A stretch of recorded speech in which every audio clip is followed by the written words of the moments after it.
মানে পরিষ্কার করে অন্তর্বর্তী সরকারকে উদাত্ত আহ্বান জানাচ্ছি যে সংস্কার ঐক্যমত কমিশন আপনারা ডায়ালগ শুরু করেছেন, আপনাদের কথাবার্তার ভিতরেও জাতি বিভ্রান্ত হচ্ছে।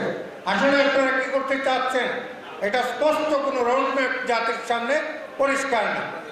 আমাদের ছাত্র ভাইয়েরা জাতীয় নাগরিক পার্টি করেছেন, আমরা নতুন রাজনৈতিক দল হিসেবে তাদেরকে স্বাগত জানাই, অভিনন্দন জানাই, রাজনৈতিক ময়দানে প্রতিযোগিতার আমন্ত্রণ জানাই। কিন্তু তাদের ছাত্র উপদেষ্টারা যারা ক্ষমতায় রয়েছেন তারা যে ভাষায় কথা বলেন তাতে বুঝে যায় যে আগামী নির্বাচনে ওই ছাত্রদেরকেই কোথায় জোরপূর্বক ক্ষমতায় নিয়ে যাওয়া হবে। এটাও তো আরেকটা ফ্যাসিস্ট, এটাও আরেকটা ফ্যাসিজম।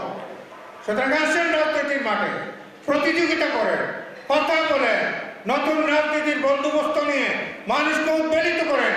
জনগণের ভোটে যদি আপনারা ক্ষমতায় যান, আপনাদেরকে 24 আগস্টের 5 আগস্টের 2024 সালে মানুষ যেভাবে স্যালুট জানিয়েছে, ভবিষ্যতে স্যালুট জানাবে।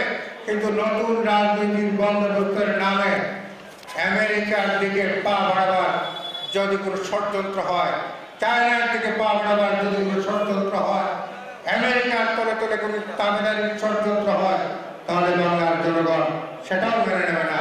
এটাও রাজনৈতিক দল এবং জনগণ মিলে ঐক্যবদ্ধভাবে সেটাও মোকাবেলা করবে।